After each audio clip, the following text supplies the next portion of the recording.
اللہ الرحمن الرحیم۔ السلام علیکم ناظرین، پروگرام سجاد میر کے ساتھ میں ہوں آپ کا میزبان جواد باقر۔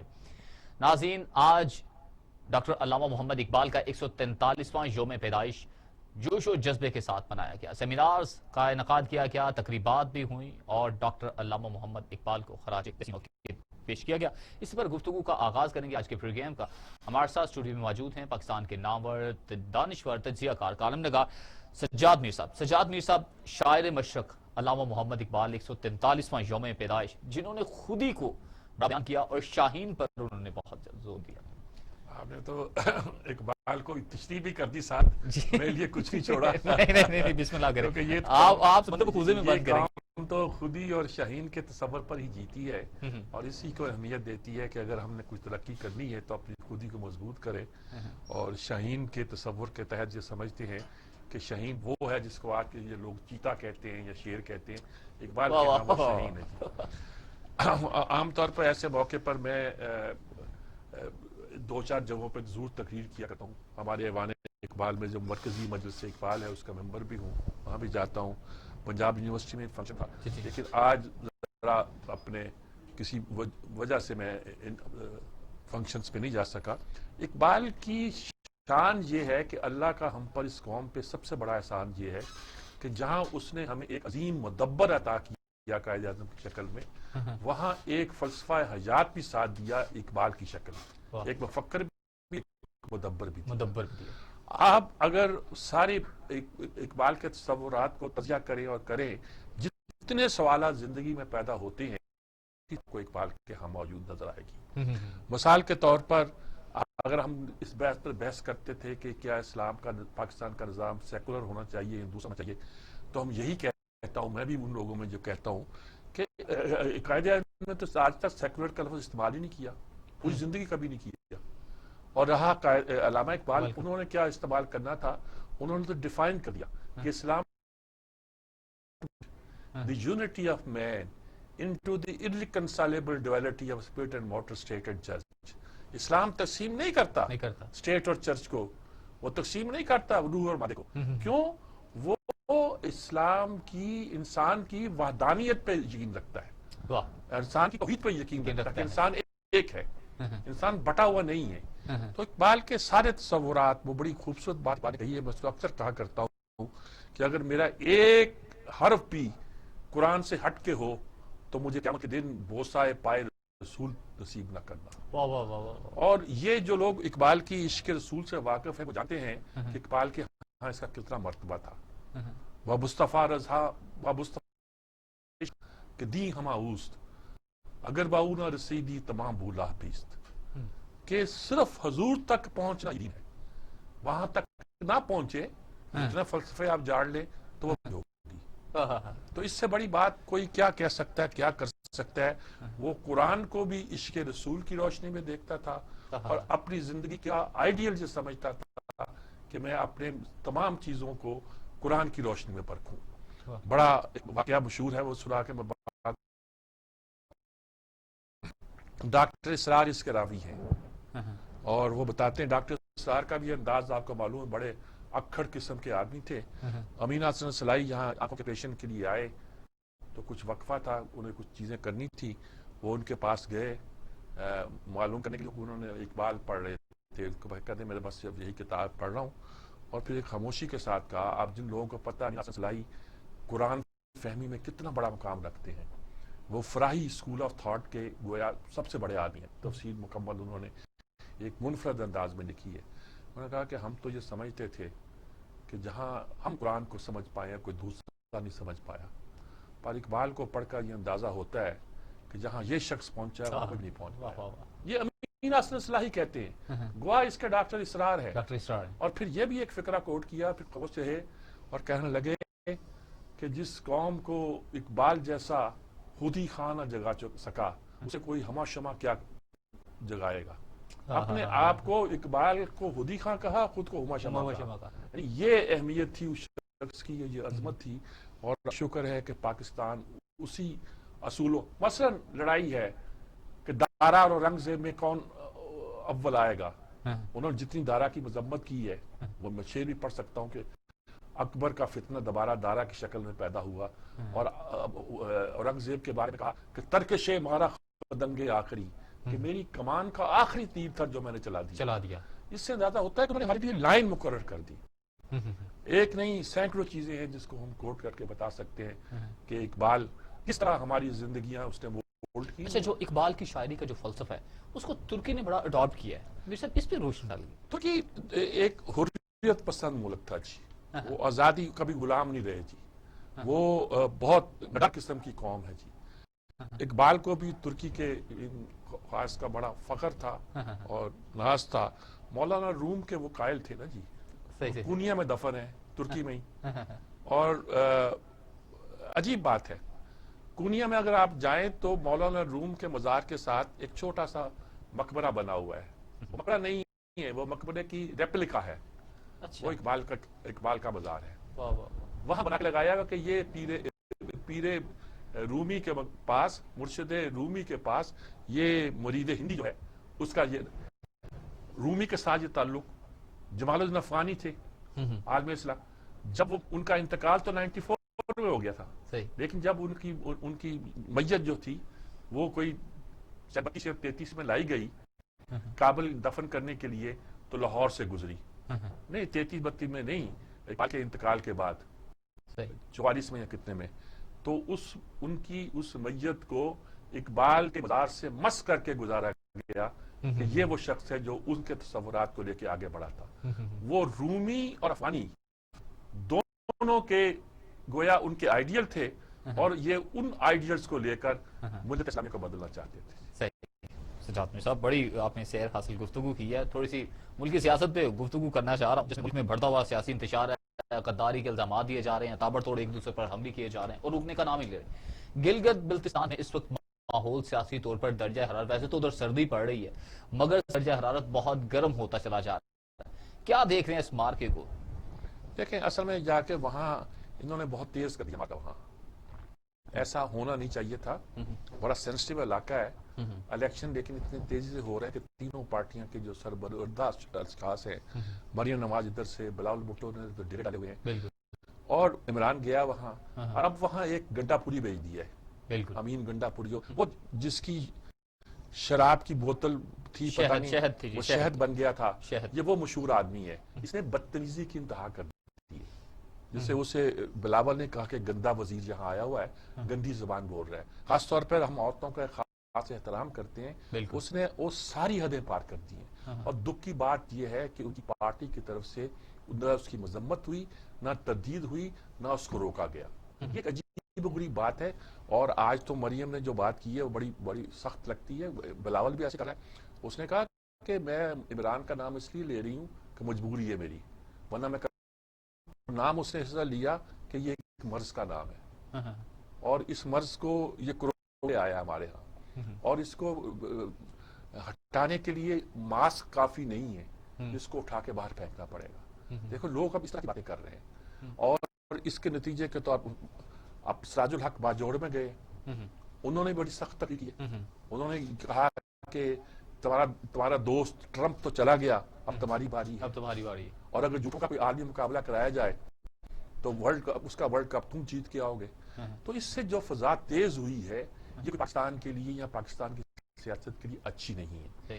بدقسمتی سے صورتحال یہ ہے کہ اس وقت حکومت بھی اور اس کے لوگ بھی اور اس کے کرندے بھی اس ہوا کو تیز کر رہے ہیں. آج ان کی کابینہ خاص اجلاس تھا جس پہ کہا یہ گیا تھا کہ اپوزیشن کی جو اس وقت مہم ہے اس کی حکمت عملی کے توڑ کے لیے تدابیر اختیار کی جائیں گی. ٹھیک ہے، یہ تو ایک اچھی بات ہے کہ وہ اس کو فیس کر رہے ہیں میدان میں نکل کر. کوئی کہہ سکتا ہے جیسے یہ کل کہا کر سکتے ہیں کہ پٹواریوں کے زوروں پہ آپ جلسے کر رہے ہیں. دیکھیں نا، جلسے تو یہ ہوتے ہیں جو اپوزیشن میں رہ کے کیا، جلسے تو وہ ہوتے ہیں جب حکومت سے باہر رہ کے کرتے ہیں. لیکن اگر وہ کر رہے ہیں تو میں کہتا ہوں اچھا ہے، لیکن بد زبان اور بدنام لوگوں کو ذرا روکنا چاہیے. اور یہ ہم اپوزیشن سے بھی توقع کریں گے کہ وہ اپنی زبان کے استعمال سیاسی انتشار سے بڑھتا چلا جائے گا کیونکہ رکنے کا تو یہ نام نہیں. اس میں یقینی طور پر بڑھتا جا رہا ہے اور اس کے ان کے ڈائیلاگ والی آپشن بند ہو جائے گی. ڈیوائیڈ جو ہے وہ زیادہ ہوگی. جیسے امریکہ میں ڈیوائیڈ ہو گئی تھی نا، امریکہ میں اس نے بائیڈن نے آتے ہی جو بات پہ الگ گفتگو کریں گے، لیکن اس نے آتے ہی بات کی ہے کہ میں اس وقت وقت نہ ڈیموکریٹ کا صدر ہوں اگرچہ میں ان کے ووٹ پہ آیا ہوں، نہ میں ریپبلکن کا مخالف ہوں۔ امریکہ میں کوئی دشمن نہیں ہے، میں امریکہ کا صدر ہوں، ہم امریکہ میں سب امریکی رہتے ہیں۔ آپ طے کر لیں کہ پاکستان میں کوئی غدار نہیں، سب پاکستانی رہتے ہیں۔ پاکستان رہتے ہیں اب بالکل۔ پہلے آپ نے کرپشن لگا رکھی تھی، آپ نے غداری جوا میں انہوں نے مریض شروع کر دیا، اور بلاول بھی کوئی ہارڈ ہٹنگ چل رہا ہے، اور اس پوری صورتحال سے جو کس کو فائدہ ہوگا کس کو نہیں ہوگا میں نہیں جانتا، لیکن پاکستان کا نقصان ہوگا۔ اچھا، بلوچستان کے مارکے میں کون سر کرتا دیکھ رہے ہیں یہ مارکا جو ہو رہا ہے؟ جہاں بیٹھے تو سارے ہیں، بلاول بیٹھ جگہ بیٹھی ہیں، مریم بھی۔ ہوتا یہ ہے کہ گلگت و بلتستان میں عام طور پر جیتتا وہی ہے جو وفاق میں ہے، جو وفاق میں ہے۔ پہلے پیپلز پارٹی جیتی تھی، پھر اور اس دفعہ بھی وہ مسلم لیگ جیتی تھی، اور اس بار کہتے ہیں کہ پی ٹی آئی جو ہے سارے لوگ ٹوٹ کے مسلم لیگ جو اقتدار میں تھے وہاں چلے گئے۔ پی ٹی آئی کے وہ کچھ کہتے ہیں جی کہ یہ لوٹے ہو گئے، مریم یہی کہتی ہے، لیکن کچھ لوگ کہتے ہیں کہ یہ تو وہاں کا کلچر ہے کہ جس کو وفاق میں حکومت بننی ہوتی ہے سب لوگ ٹوٹ کے وہاں چلے جاتے ہیں۔ ٹرائبل ایریاز کا بھی یہی حال تھا، یہاں کا کلچر یہ ہے۔ بلوچستان میں بہت حد تک اس طرح کی صورت پیدا ہوتی رہی ہے، اب ذرا اس میں کوئی ڈفرنس بھی آتا رہا ہے۔ تو یہ ہمارے بہت سے صوبے اور علاقے ایسے ہیں کہ جس کے اس طرح کے کلچر کی وجہ سے بہت سے مسائل جو ہے وہ پیدا ہوتے ہیں۔ مثال کے طور پر اگر اس وقت ہم یہ سمجھیں کہ گلگت و بلتستان کے سارے لوگ جو ہیں وہ ہماری اسٹیبلشمنٹ کے ہاتھ میں ہیں، یا وہ وفاق کی نظر طرف دیکھتے ہیں اور جدھر ان کا جھکاؤ ہوتا ہے ادھر چلے جاتے ہیں، تو اس کا نتیجہ یہ ہوگا کہ جب وہاں ان کے لوگوں کو صوبہ بنائیں گے اور آپ ان کو حق دیں گے اس بات کا کہ وہ سینٹ میں اپنے لوگ بھیجیں، تو لوگ سوال اٹھائیں گے۔ اسی پر گفتگو کرنے کے لیے ہمارے ساتھ ٹیلی فون لائن پر موجود ہیں قمر دلشاد صاحب۔ قمر دلشاد صاحب نے اس دن بڑی اچھی بات کہی کہ 3 ممبر قومی اسمبلی کے وہاں الیکٹ ہوں گے، جی، اور آپ کیا 20 ممبر ان کو سینٹ کے دے دیں گے؟ بالکل۔ مجھے ایک یہ دلیل ان کی بات۔ السلام علیکم قمر دلشاد صاحب۔ وعلیکم السلام۔ اچھا جی، ہم گلگت و بلتستان کے بارے میں اس لیے روز پوچھتے ہیں آپ سے، ایک تو بڑا سینسٹیو علاقہ ہے، دوسری بات یہ ہے کہ وہاں فضا بہت گرم ہو جو کچھ لوگوں کا خیال ہے کہ نہیں ہونی چاہیے تھی، اور تیسرا یہ ہے کہ دھاندلی کے الزامات اب بھی شروع ہو گئے۔ نظر آتا ہے آپ کو یہ الیکشن؟ دراصل ہمیں بڑا سجاد صاحب، آپ نے بھی پورے پاکستان بھر کے الیکشن جو ہے وہ دیکھے بھی ہیں، مانیٹرنگ بھی کی ہے، آبزرور بھی کیے ہیں۔ اب یہ کافی جماعتوں نے یعنی اپوزیشن نے بھی اور حکمران جماعت نے بھی اس کو بہت زیادہ انتہا پر لے گئے ہیں بلا وجہ۔ آپ دیکھیں کہ اگر بلتستان کی آبادی دیکھیں 15 لاکھ، ٹھیک ہے، اور اس کے جو ووٹر جو ہیں وہ 7 لاکھ، ایک چھوٹا سا ایک یونٹ کا سمجھ لیں کہ ایک اپنا یونین کونسل ٹائپ الیکشن ہو رہا ہے وہاں، لیکن پوری گورنمنٹ پوری اپوزیشن نے اس کو انا کا مسئلہ بنا کر وہاں معاملہ انتہا تک پہنچا دیا، سیاسی کرنیا بھی اقدامات کی بارش بھی کر دی، اور علی خان جو ہے گنڈا پور، علی امیر گنڈا پور، اس نے بڑی واحد بات کی۔ ٹھیک ہے، ایک فیڈرل منسٹر ہے، فیڈرل منسٹر فیڈریشن کی علامت ہوتی ہے، اس نے بھی بلا جو ہے ایک اس نے بات کی ہے، اور اس پر بھی کوئی ایکشن نہیں لیا گیا۔ ہاں یہ اصل بات یہ کہ ایکشن لیا یہ اصولی طور پر پرائم منسٹر پاکستان کو ایکشن لینا چاہیے تھا، ایسی باتیں کریں لیکن کسی کی ذات کے بارے میں، خاتون کے بارے میں اس طرح کی بات کرنے سے یہ ہوا کہ ہمیں فون آ رہے ہیں باہر کے ملکوں سے بھی آ رہے ہیں کہ پاکستان تو قوم بڑی اخلاق باختہ قوم ہے، اس طرح کی جو باتیں جو ہے کسی یورپ ملٹری کنٹری میں نہیں ہوتی، لیکن یہاں ایسی حرکت کر بیٹھے، کوئی ایکشن نہیں لیا بالکل اس کے بارے میں۔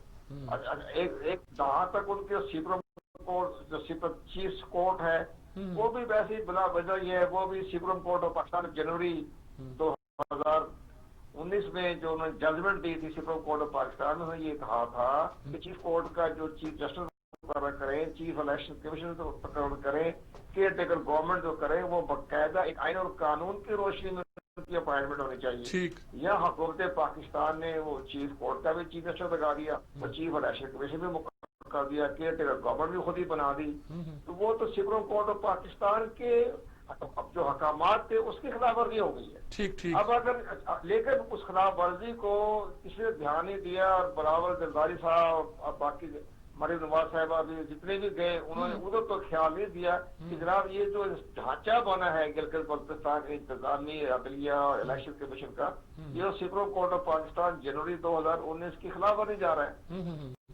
یہ دھیان نہیں دیا۔ اب جب وہ چیف کورٹ نے کہا کہ جی آپ 12 گھنٹے میں نکل جائیں، وہ نکلنے کے بجائے میں اپیل کر دی. جو اپیل کی تو کورٹ بھی اپنی ہی تھی, وہ باقاعدہ پرانا کورٹ. انہوں نے بھی کہا کہ نہیں جی ٹھیک ہے 12 نومبر کو آپ پیش ہو جائیں. یعنی پرانا کورٹ یہ کوئی پوچھے کہ 12 نومبر کو بلایا, 13 نومبر کو تو ساری کمپین ہی ختم ہو جائے گی کوڈ آف کنڈکٹ کے لحاظ سے. تو یہ بات جو ہے بڑا افسوس کی بات ہوئی ہے کہ یہ پوری جو گلگت بلتستان کا جو انتظامی ڈھانچہ ہے نا وہ بنانا ٹائپ ہی ہے.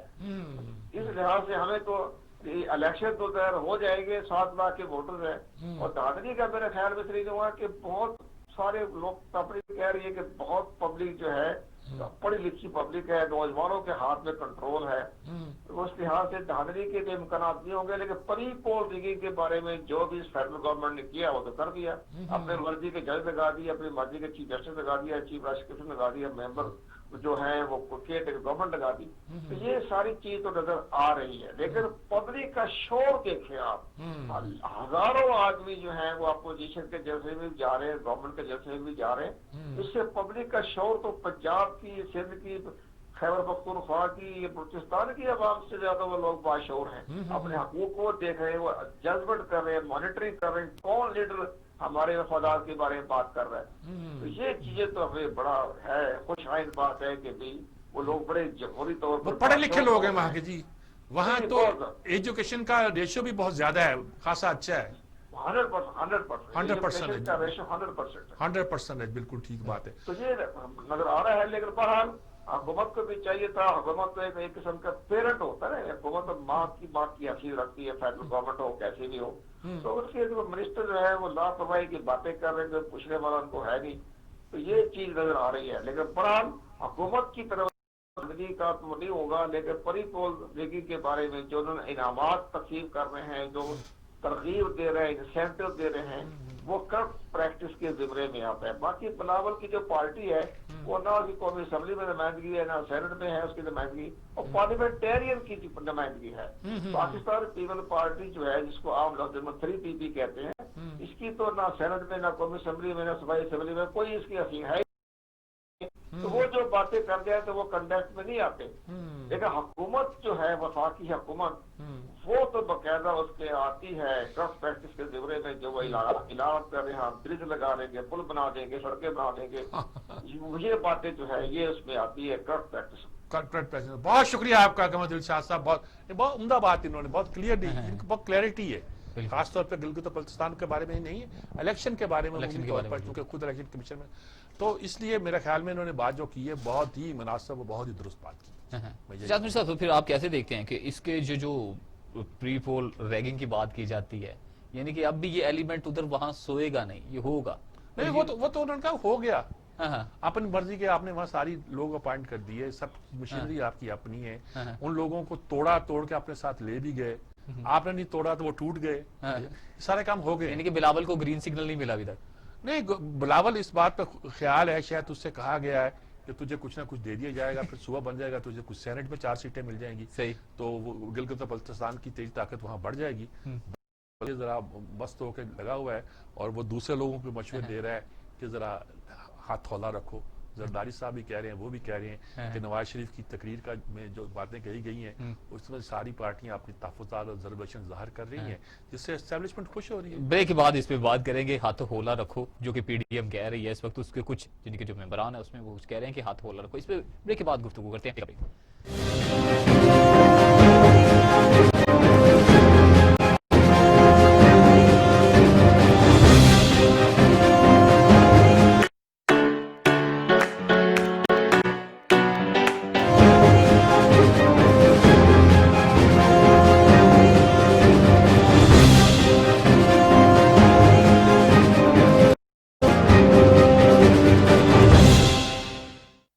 ویلکم بیک ناظرین. PDM کے رہنما اکٹھے ہوتے ہیں اور جہاں پر مولانا آ کے پراپر طور پر پریس کانفرنس بھی کرتے ہیں اور میڈیا کو آگاہ کرتے ہیں کہ اب ہونے کیا جا رہا ہے, لائے عمل بھی دیتے ہیں. اب دیکھنا یہ ہے کہ آخر کار ایسے وقت میں پی ڈی ایم کو کیا ضرورت پڑ گئی اس طرح کی ایک بیٹھک کی، اہم بیٹھک کی، کیا نواز شریف کے بیانیے کو آگے لے کر نہیں چل پا رہے، جہاں پر بلاول بھٹو نے واضح طور پر کہہ دیا کہ مجھے نواز شریف کا بیان سن کر، ان کا بیانیہ سن کر دھچکا لگا. یعنی کہ کیا بلاول ایکسپیکٹ نہیں کر رہے تھے؟ 26 پوائنٹ دیے گئے تھے، ان میں سے ایک پوائنٹ یہ بھی تھا کہ نہیں تھا. بہت سے سوالات اٹھ گئے اس کے بعد. اب یہی دیکھنا ہے کہ آگے ہونے کیا جا رہا ہے، ضرورت کیا پڑ گئی ہے، اسی پر گفتگو. سجاد پیر صاحب، پی ڈی ایم میں کیا خلیج گہری ہوگی یا نہیں ہوگی، اس پر گفتگو کرنے سے پہلے مولانا کا ایک شارٹ سنانا چاہ رہا ہوں میں. جی پلے کیجیے گا. پاکستان ڈیموکریٹک موومنٹ نے تحریک کو آگے لے جانے اور ملک کے مختلف حصوں میں جلسہ عام منعقد کرنے کے سابقہ شیڈول پر بھی بات کی اور آئندہ کے لیے شیڈول طے کرنے کے طریقہ کار پر بات کی ہے. پی ڈی ایم کے نزدیک اس کا اصل ہدف پاکستان میں حقیقی آئینی اور جمہوری نظام کی بحالی ہے. اس حوالے سے ایک میثاق طے کرنے پر اتفاق ہوا ہے. 13 نومبر اسٹیئرنگ کمیٹی کا اجلاس ہوگا جس میں تمام پارٹیاں ایک متفقہ میثاق کے لیے اپنی اپنی تجاویز لائیں گی اور تمام پارٹیوں کی تجاویز کے اشتراک کے ساتھ ایک متفقہ میثاق طے کر لیا جائے گا. سجاد بھائی صاحب، ایک نئے میثاق کی کیا ضرورت پڑ گئی پی ڈی ایم اصل بات یہ ہے کہ ایک کنسپٹ بنتا ہے کہ ہم نے ایک میثاق جمہوریت انہوں نے طے کیا تھا لندن میں. بالکل. بے نظیر نے، نواز شریف نے، عمران ذرا ہٹ کے رہے تھے. اس میں ایک چیز یہ تھی جس پر اعتراض کیا گیا کہ وہ بے نظیر نے تو وہ توڑ دیا کہ آپ ملٹری اسٹیبلشمنٹ سے رابطہ قائم نہیں کریں گے، یہ کہا گیا تھا. اور چونکہ اس کو این آر او مل گیا اور بے نظیر نے اس کے دلائل میں بعد میں نواز شریف کو کنونس کر دیا کہ یہ کرنے کی ضرورت تھی، اور اسی پر نواز شریف نے وہ الیکشن لڑا تھا 2008 کا. اور بے نظیر کی بات پہ شاید وہ کنونس ہو گئے تھے، لیکن اس کا دوسرے لوگوں سے جنہیں الیکشن کے لیے روک دیا گیا کہ جھگڑا بھی ہوا تھا. اس میثاق جمہوریت میں بہت سی باتیں تھیں. ایک عدالتوں کے بارے میں بھی تھا کہ سپریم کورٹ دو طرح کے ہوں گے، ایک آئینی مقدمات کو سنے گا، ایک دوسرے مقدمات کو سنے گا. بہت سے میں آئینی کورٹ کی ضرورت پڑتی ہے جو ہم اسی کورٹ سے رائے لیتے. اور بہت سی باتیں تھیں جو بہت سے جن پر عمل نہیں ہوا، لیکن ایک چیز پہ عمل ہوا کہ دونوں میں جو ایک ٹسل چلتی تھی ایک دوسرے کو نیچا دکھانے کی، اس بڑا فرق آیا. اس میں فرق آیا. وہ کہتے ہیں نا مخالف مکمکا نہیں، انہوں نے کہا کہ ڈیموکریسی چلانا ہے تو ہمیں مل جل کر رہنا ہوگا. یہ نہیں کہ ہم آئے آپ کے خلاف مقدمہ بنا دیں، آپ آئے ہمارے خلاف مقدمہ بنا دیں. تو اس نے جمہوریت کو ڈیریل نہیں ہونے دیا، کم از کم 10-12 سال چلانے دیا گیا. پھر لیکن جمہوریت کو اس وقت ہمارے ساتھ پاکستان پیپلز پارٹی کے رہنما بیرسٹر عامر حسن صاحب لائن پہ موجود ہیں. بیرسٹر عامر صاحب لائن پہ پوچھتے. جی السلام علیکم، کیا حال ہے عامر صاحب؟ وعلیکم السلام. اللہ کا شکر ہے. ہم بات وہی کر رہے ہیں کہ جو پی ڈی ایم کا جلسہ ہوا ہے جس میں کچھ باتیں ہوئی ہیں، اور مولانا فضل الرحمان نے تو خیر بڑی وضاحت کے ساتھ کہا کہ یہ ایشو نہیں ہے کہ کسی کا نام لیا جائے کہ نام نہ لیا جائے، ایک جرنیل کا دوسرے جرنیل کا. ایشو اس سے بہت آگے چلا گیا ہے، اور اگر کسی کو یہ خیال ہے کہ یہ پی ڈی ایم کا اتحاد ٹوٹ سکتا ہے تو وہ نہیں ٹوٹے گا. کیا آپ کا کیا ٹیک ہے اس پہ؟ آپ کیا محسوس کرتے ہیں اس سے؟ صاحب، جو پی ڈی ایم ہے پاکستان ڈیموکریٹک موومنٹ، اس کا جو ایجنڈا ہے یا اس کا جو لائحہ عمل ہے وہ بہت بڑا ہے، اور یہ باتیں چھوٹی ہیں. میاں نواز شریف 3 دفعہ پاکستان کے وزیر اعظم رہے ہیں، ایک ذمہ دار شخص ہیں، اور وہ بہتر جانتے ہیں کہ انہیں کس کا نام لینا ہے یا نہیں. ساتھ کے اندر ہم کسی کے اوپر پابندی نہیں عائد کر سکتے کہ آپ نے اس رائے کا اظہار کرنا ہے اور اس کا اظہار نہیں کرنا. جس طرح کہ میاں صاحب بھی ہم سے یہ قدر نہیں لگا سکتے کہ آپ کو کس کا نام لینا چاہیے یا نہیں لینا چاہیے. اصول کی بات یہ ہے کہ پاکستان کے اندر جو سیاسی ادارے ہیں وہ بالادست ہوں، جس میں پارلیمان ہے، جو پاکستان کا آئین ہے، اس کے تحت ہماری جدوجہد ہے. اب میاں صاحب کا اگر کسی کچھ کرداروں کے بارے میں ان کی ریزرویشن ہے تو ہم نے تو چیئرمین بلاول نے یہ کہا ہے کہ ضرور ان کے پاس ثبوت ہوں گے اگر وہ بات کر رہے ہیں. تو ہم نے تو اس پہ کوئی ہمارا اعتراض نہیں ہے. میاں صاحب بڑے نام پہ 2 کا لیں، 4 کا لیں، 6 کا لیں، یہ ان کا استحقاق ہے. ہمارا ہے کہ پاکستان کے اندر اسٹیبلشمنٹ کو اور ایسے اداروں کو جن کا کام سیاست میں دخل اندازی نہیں ہے، جن کے حلف میں لکھا ہے کہ وہ سیاست میں حصہ نہیں لیں گے، انہیں اپنے حلف کی پاسداری کرنی ہے اور انہیں سیاست کے اندر حصہ نہیں لینا. اور پاکستان کے اندر جو الیکشنز ہیں صاف اور شفاف ہوں، عوام کا حق جو ہے وہ نہ چھینا جائے. اور پیپلز پارٹی کی سب سے بڑی وکٹم رہی ہے اور آپ کو یاد ہوگا یہ تاریخ کا بھی فیصلہ ہے، سپریم کورٹ آف پاکستان کا بھی فیصلہ ہے کہ جس طرح آئی ٹی آئی بنی، پیسے بچے، آئی ایس آئی اس میں ملوث رہی، آرمی چیف ملوث رہے اور سپریم کورٹ کا فیصلہ آیا، تو یہ کام 1988 میں بھی ہوا، 90 میں بھی ہوا اور بعد کے انتخابات 2018 تک جاری رہا ہے۔ تو ہم اس سلسلے کو روکنا چاہتے ہیں اور ہم درخواست کرتے ہیں کہ وہ تمام ادارے جو پاکستان کے اندر ڈائریکٹلی یا انڈائریکٹلی ملوث ہوتے ہیں پاکستان کی سیاست کو مینوور کرنے کے لیے، الیکشنز کو مینیپولیٹ کرنے کے لیے، عوام کے حق رائے دہی پہ ڈاکہ ڈالنے کے لیے، تو وہ اس سے اجتناب کرتے ہیں۔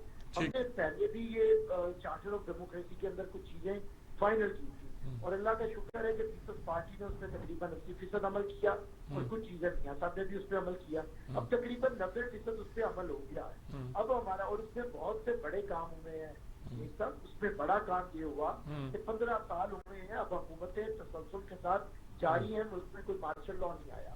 دوسرا بڑا کام یہ ہوا کہ صوبوں کو صوبائی خود مختاری ملی جس کا کہ کوئی بھی سوچ نہیں سکتا تھا، صدارتی محل سے سارے اختیارات منتقل ہوئے اور صوبوں کو منتقل ہوئے۔ اب جو کام رہ گئے ہیں مزید آئین کو مضبوط کرنے کے لیے ہم انشاءاللہ تعالیٰ ایک چارٹر آف پاکستان کرنا چاہتے ہیں، تمام سیاسی جماعتیں مل کے۔ یہ مقصد بڑا ہے، جب ہمارا مقصد بڑا ہے تو انشاءاللہ چھوٹی چھوٹی باتوں سے اس مقصد کے اندر نہ تو کوئی رکاوٹ ڈالی جا سکتی ہے اور یہ حکومت یہی کرے گی، کبھی وہ فلاں کی بتائے گی، کبھی ہمیں بتائیں گے کہ میاں شہباز شریف کی اسٹیبلشمنٹ کے ساتھ بات چیت چل رہی ہے، کبھی ہمیں یہ بتائیں گے کہ فلاں ایسے کر رہا ہے، لیکن ہم میچور پولیٹیکل پارٹیز ہیں، ہم ان باتوں کے ساتھ ایک دوسرے کے ساتھ نہیں آئے گا، ہماری قیادت کے درمیان رابطہ ہے، جب ضرورت پڑے گی رابطہ ہو بھی جائے گا، تو یہ ہمیں ہماری پٹری سے نہیں اتار سکتے۔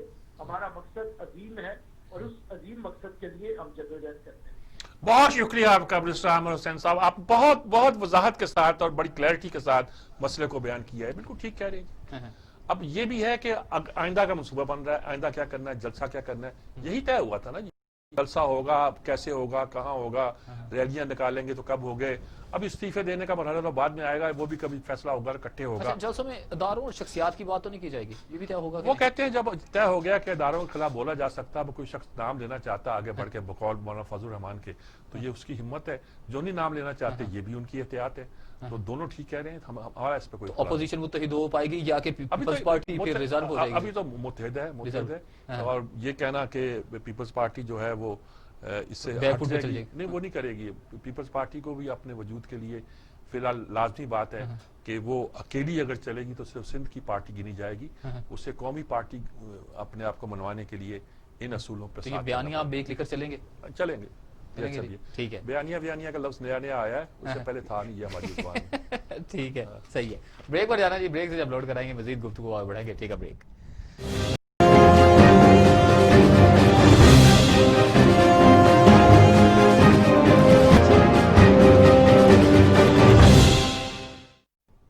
Welcome back.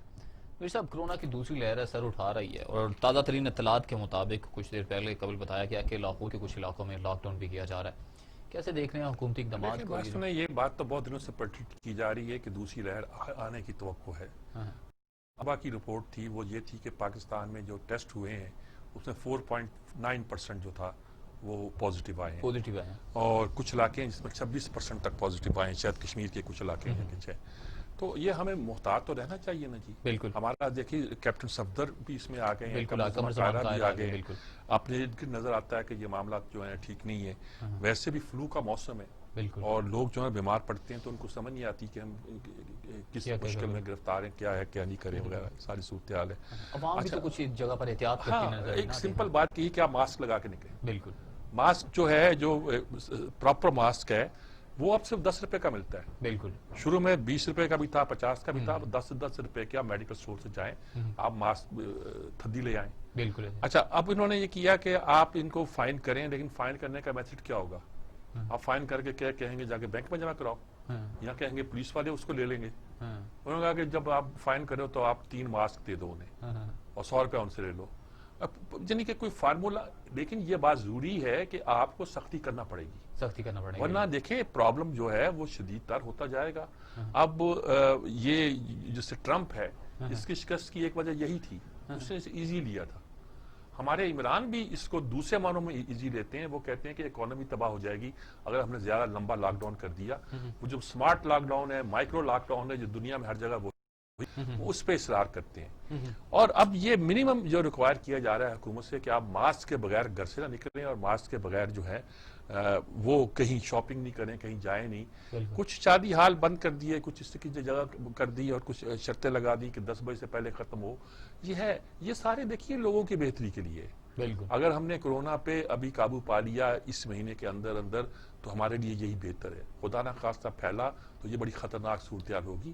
ہم جس بات پہ فخر کرتے ہیں کہ ہمارے ہاں یہ جلدی ختم ہو گیا، وہ پھر یہ کوئی سیاست نہیں ہے.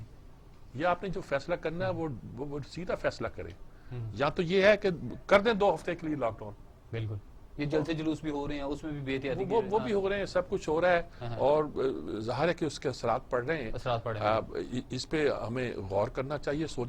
پازیٹیو خبر یہ آئی ہے اس کے بارے میں کہ ٹرمپ نے یہ کہا ہے کہ یہ ویکسین ایسی تیار ہو چکی ہے جو ابھی 1-2 مہینے میں آ بھی جائے گی، جو کہ 90% افیکٹو ہے. 90% کیوں ہے مجھے نہیں سمجھ آ رہی.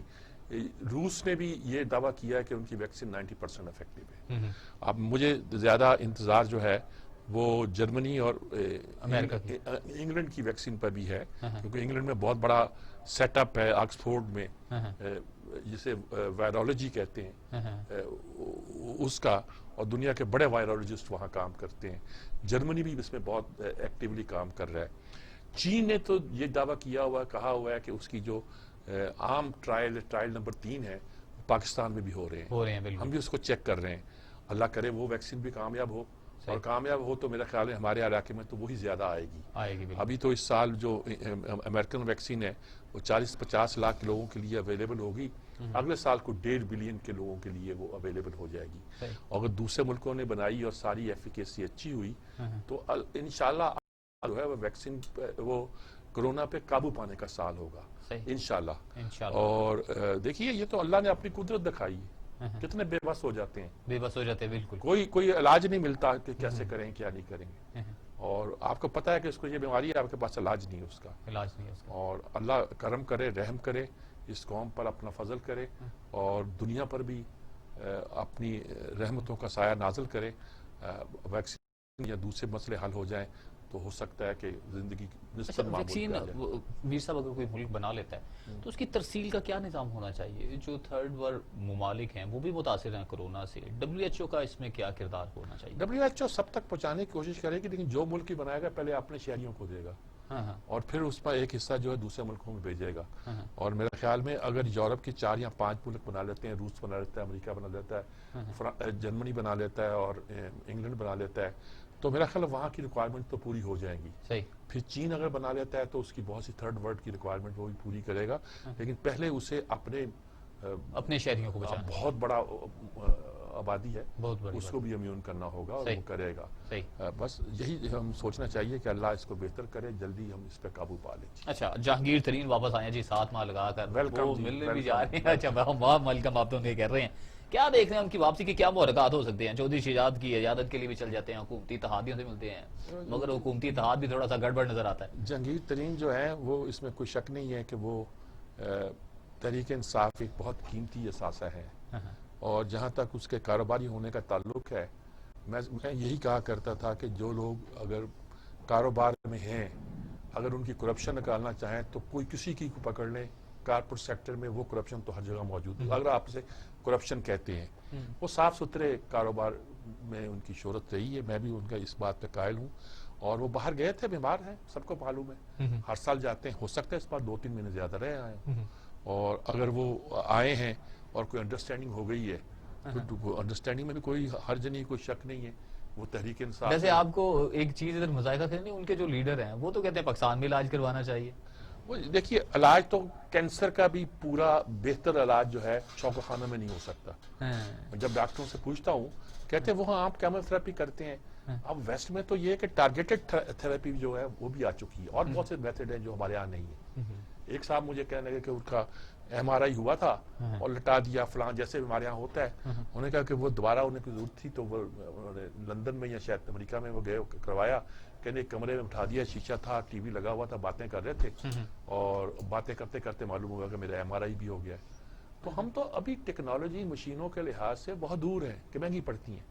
ہمارے یہ بڑے بڑے ہاسپٹل ہیں یہ بہت پیچھے ہیں ابھی ہم افورڈ ہی نہیں کر سکتے. پاکستان میں تو ضرورت اس امر کی ہے کہ ایک طرف تو فری علاج جو ہے پرائیویٹ سیکٹر میں بھی اور پبلک سیکٹر میں بھی وہ زیادہ پھیلے. کچھ آدمی سے بھی یہ ہیلتھ کارڈ جاری کر دیا ہے, کوئی سروس اویلیبل ہوگی تو ہیلتھ کارڈ کی ہوگی نا جی. اچھا آپ کیا دیکھتے ہیں کہ جہانگیر ترین کو لایا کیا؟ جہانگیر ترین نے آتے ہی اعلان کیا ہے, انہوں نے کہا حکومت کے ساتھ میں بیٹھ کے بات کرنے کے لیے تیار ہوں کہ چینی میں کم قیمت پر دوں گا جو بھی. اس نے کہا کہ میں جو بھی بیان ہے 10 دن کے بعد دوں گا. آج ان سے رابطہ ہوا کچھ لوگوں نے کیا ہے, انہوں نے کہا ابھی میں کچھ بیان نہیں دوں گا. چینی وہ کم کر سکتا ہے. اس سے بلکہ یہ کہا کہ جو کرشنگ سیزن وغیرہ کے بارے میں اس کا بیان آیا کچھ کہ اس کو کیسے قابو کرنا کیا نہیں کرنا, دیکھے کیا کرتا ہے, ایک آدھ ہفتہ دیکھے. لیکن اچھا میں آخری آپ سے پوائنٹ آف ویو لینا چاہتا ہوں راوی ریور ڈیولپمنٹ کے متعلق. لوگوں کو کچھ تحفظات ہیں کیا دیکھیں؟ آج میں نے ایک پروگرام دیکھا جس میں وہاں کے لوگ جو ہے داڑے مار کے رو رہے ہیں, عورتیں جو ہیں وہ بلک رہی ہیں. وہ کہتے ہیں زندگی بھر کی کمائی ہم نے یہ 3 مرلے کا 5 مرلے کا گھر بنایا تھا اور یہ گھر سارے ہمارے پاس اس کی ملکیت برسوں سے ہے اور آپ ہم سے یہ جگہ چھیننا چاہتے ہیں. انہوں نے کہا یہ کارخانہ لگا ہوا یہاں پائپ کا, اسی کارخانے میں ہم کام کرتے ہیں, روزی کماتے ہیں, 15,000 روپے آمدن ہوتی ہے, کچھ ہوتی ہے. ہم نے پتہ نہیں پوری زندگیاں گزار کے یہ بنایا ہے, آپ اس کو برڈن کر رہے ہیں. وہ دوسرا پروجیکٹ آپ نے جزیروں کا بنایا تھا کراچی اور بلوچستان, سندھ والے تو اکڑ گئے. بالکل انہوں نے کہا ہمارے جزیروں کو ہم لے جا رہے ہو, اگرچہ ان کے ایٹیچیوڈ بھی ٹھیک نہیں ہے. اس لیے ٹھیک نہیں ہے کہ وہ ان کا خیال ہے کہ ہمارے ملاحوں کا کیا بنے گا. پنجاب میں کسی کو خیال نہیں آیا کہ اتنی بڑی, وہاں انہوں نے کہا یہ سبزیاں اگ رہی ہیں, یہ آلو اگ رہے ہیں, یہ کارخانے لگے ہوئے ہیں, یہ غریب آدمیوں کی جھونپڑیاں ہیں, چھوٹے چھوٹے گھر ہیں 3-3 مرلے کے, 4-4 مرلے کے, 1.5 مرلے کے, وہ آپ اجاڑ رہے ہیں. کس چیز کو بنا رہے ہیں؟ انہوں نے کہا یہ تو ٹھیک ہے آپ اس کو جھیل بنائیں. جھیل بنانے کے بعد کس سے کرا, اور 25 کروڑ دے کر شہباز شریف نے اس کی فیزیبلٹی تیار کی تھی. لیکن جب اس سے پتہ چلا کہ اتنے لوگ ڈسپلیس ہوں گے تو وہ ذرا اس نے اس کو سلو ڈاؤن کر دیا, ابینڈن کر دیا, کچھ بھی کہہ لیجئے. آپ کہیں گے سیاسی طور پر اس کو دیا گیا, اور بھئی سیاسی طور پہ نہیں, انسانی طور پر دیکھا گیا کہ اس میں کچھ مسائل پیدا ہو رہے ہیں, اس کا حل ڈھونڈا جائے. آپ یہاں تو وہاں پوری بستی بنائے بستی. اچھا آپ یہ سارے کھیت جو ہیں, کھیت کھلیان جو ہیں, یہ برباد کر رہے ہیں. آپ وہاں جھیل بنائیں, جھیل کے ارد گرد سارے جو ہے نا کھیت ہوں, خوبصورت باغات ہوں, آپ اس کو باغات میں کنورٹ کر دیں, وہاں سبزیاں. انہوں نے کہا یہاں کے آلو پورے ملک میں جاتے ہیں اور 5 مہینے ہم سپلائی کرتے ہیں. تو یہ ساری چیزیں ہیں کہ آپ آبادیوں کو تباہ تو نہ کریں نا جی. تو یہ ساری صورتحال ہے, اس کا جائزہ کسی نے لیا ہی نہیں تھا. وہ کہتے ہیں نشان لگاتے جا رہے ہیں. دیکھیے یہ مثلا جب یہ اورنج لائن کا منصوبہ بنا تھا تو بہت سے علاقے میٹرو پہ بھی آئے تھے, لیکن اس میں زیادہ لوگ تھے جن کو انہوں نے اس حکومت نے خریدا ان کو زمینوں کو, اور ان کی جو معاوضے دیے گئے کسی کو کم نہیں دیے گئے. اس کے لیے آپ کو پلان بنانا پڑے گا کہ جو لوگ ڈسپلیس ہوتے ہیں ان کو متبادل کیا دیا جاتا ہے, پیسہ کیا دیا جاتا ہے, اور جگہ کیا دی جاتی ہے. ان کی نوکریاں ہیں, وہ اس کارخانے میں کام, کارخانہ اٹھا لو. وہ کارخانہ بھی جب دوبارہ اس کو اسٹیبلش کریں گے وہ کہتے ہیں 3 سال پھر لگیں گے, تو کیسے کریں گے؟ آپ جب تک یہ سارا پریکٹیکلی نہیں ہوتے, گراؤنڈ ٹو یعنی کہ اس کو طریقے سے نہیں دیکھتے, یہ پروجیکٹ اس طرح. کلوزنگ ریمارکس میر صاحب آج کے. کلوزنگ ریمارکس یہی ہے جی کہ ابھی ہم تماشا دیکھ رہے ہیں. کورونا ایک مشکل صورتحال ہے جس سے ہم دوچار ہیں, لیکن اس کے ساتھ ہمارے ملک کے اندر تحریکیں سیاسی زوروں پر ہیں, اور کیا ہونے والا ہے کچھ نہیں جانتا, چند دنوں کے اندر فیصلہ ہونا چاہیے. صحیح, بہت شکریہ میر صاحب. پروگرام کا وقت کے ساتھ ہی اپنے اختتام کو پہنچا. اپنے میزبان جواد باقر کو دیجیے گا اجازت. اللہ نے کے بعد.